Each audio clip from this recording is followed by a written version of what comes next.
day everyone, we are the Group 5 and we are going to discuss the case of Armingol Hanasan. In this case, people of the Philippines versus Armingol Hanasan Inunez, alias Manuel Hanasan and alias Jose and Literal. This is the case of murder by means of poison. So at this point, we will discuss the facts of this case. So Armingol Hanasan Inunez is our suspect and Guillermo Literal is our victim. So the information and facts.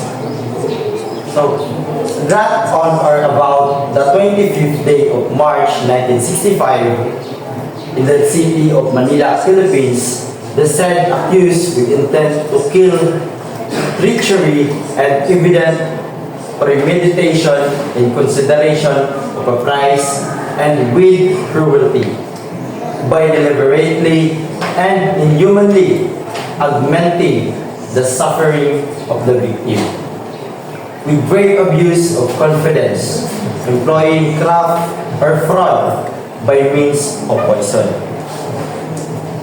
did then and there willfully and lawfully and feloniously administer and or give arsenic solution mixed with rice and paksiw na galunggong to one Guillermo Literal, thereby inflicting upon the said Guillermo Literal internal physical injuries which were the direct and immediate cause of his death immediately thereafter.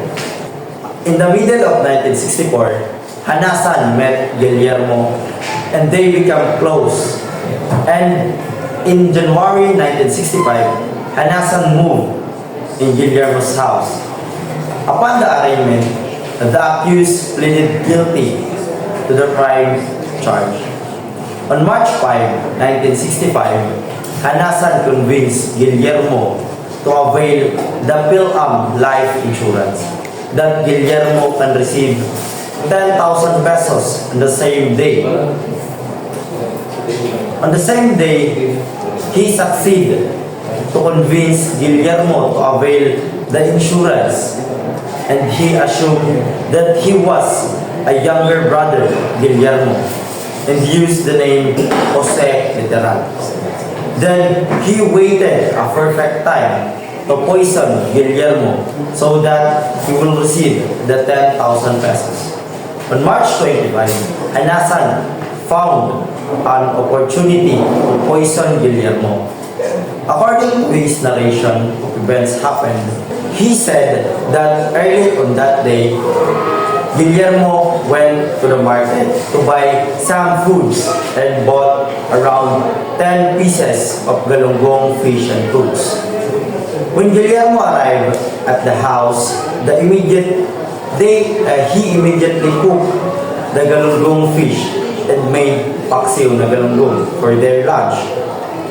At that time that they decided to have lunch, Hanasan immediately served the paksiw na galunggong and the rice. Then he cooked for himself a sunny side up egg, and he said that he don't feel to eat a galunggong at that time. When everything for lunch is prepared, Hanasan ordered Guillermo to get some water for them. At the time Guillermo turned his back, Hanasan poured the arsenic poison in the rice and paksiw na galunggong of Guillermo. After about an hour, Guillermo started vomiting and losing his bowel. But Hanasan, just only watching him suffer in sickness, he gave Guillermo hot water to relieve the pain. When Guillermo told him to bring him to the hospital, he just only went by himself to the clinic of Dr. Santos. Upon arriving in the clinic, unfortunately, doctor was not there. So he went home until one time Guillermo begging him to bring him to the hospital. So he bring Guillermo to the clinic of Dr. Santos. And then he said to Dr. Santos that Guillermo was just vomiting and losing bowel without mentioning the arsenic poison. So Dr. Santos prescribed him some tablets and they went home. But it did not lessen the suffering of Guillermo. Guillermo did not finish the prescribed tablets because he died on March 27 of the same year at about 4 or 5 in the morning. The cadaver of victim was sent into the NBI for investigation. Upon the investigation of the cadaver, the NBI found out that there is a presence of toxins, which is the arsenic poison, which is the same with what the accused testified earlier. The regional trial court thereafter rendered judgment finding the accused guilty beyond reasonable doubt of murder by means of poison, and sentenced him to the extreme penalty of death and to indemnify the heirs of the deceased in the amount of 10,000 pesos and to pay the cost. Since this crime is grievous offense, then it was automatically reviewed by the Supreme Court, and it will be discussed in the latter part of this video. In every case, there is an issue. Here in our case, there are 3 issues. First, did literal die from arsenic poisoning? Upon arraignment, the accused pleaded guilty based from his testimony. He accepted that he poisoned the victim and he mentioned that he used arsenic to poison the victim to get the insurance of money of 10,000 pesos. And it's supported and proved by the toxicological test result that the NBI found a presence of arsenic poison and the remaining body of Guillermo. Second issue. Should the mitigating circumstances of voluntary surrender be appreciated? Anasan claimed that his sentence should be lowered since he voluntarily surrendered, but the truth is, he was not voluntarily surrendered, and the reason of he was under the custodial investigation. When he claimed of voluntary surrender, there's a time that he tried to escape but immediately caught up the officers. Hence, his claim of voluntary surrender was dismissed. And the last issue, the aggravating circumstances of evident premeditation and abuse of confidence should be appreciated. The aggravating circumstances of this case are the following. First, evident premeditation. His action to poison the literal was planned and with intent. Second, he uses different names to cover his crime or wrongdoings. Other explanation will be discussed in the court ruling. I discussed why he changed his identities. Because when he was still in Santa Ana, he was arrested by the Manila Police District because of the murder case in Masbate, where he used name Manuel Hanasan. And also, he has a case in Davao City which charged in his real name Armengol Hanasan. And lastly, the Jose Lateral, which he pretended to be younger brother of the victim to get the money. That's why he changed his identities. So, the ruling in this case has occurred in Regional Trial Court. The ruling of the Regional Trial Court was automatically reviewed by the Supreme Court because of the murder case. So, the Supreme Court, they see no reason to disturb the lower court findings that the appellant committed the crime of murder by means of poison.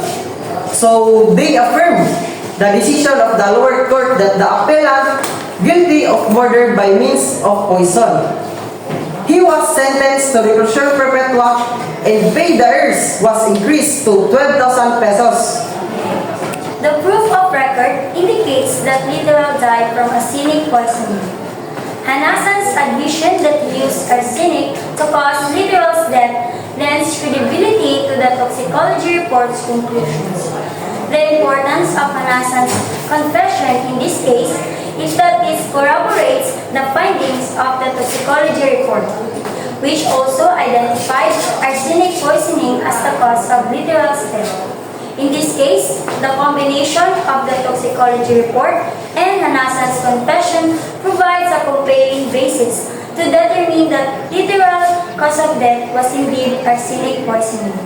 The full context and circumstances surrounding the case would need to be considered to fully evaluate the significance and reliability of Hanasan's confession.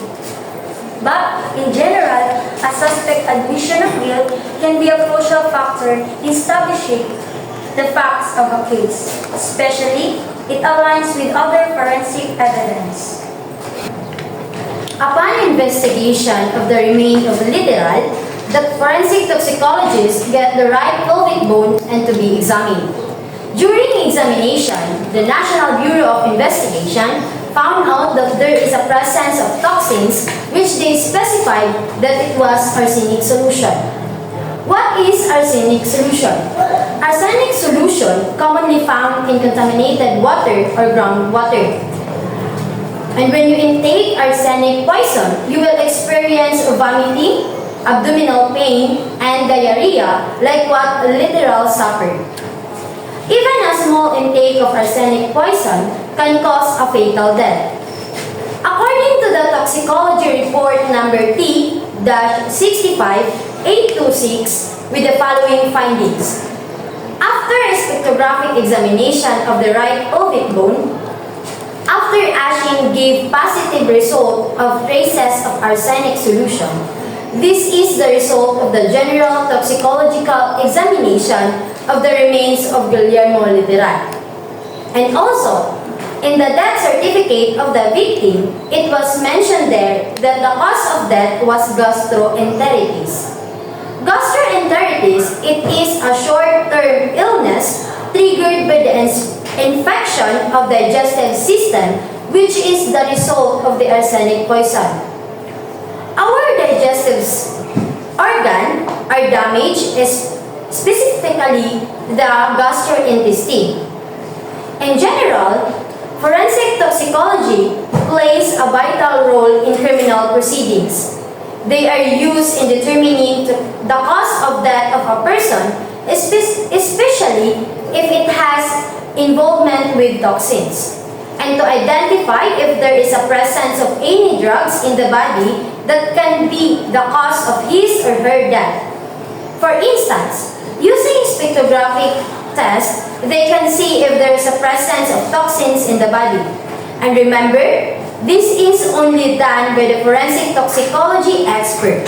And that would be all. And again, this is the case of people of the Philippines versus Armingol Hanasan alias Manuel Hanasan and Jose Literal.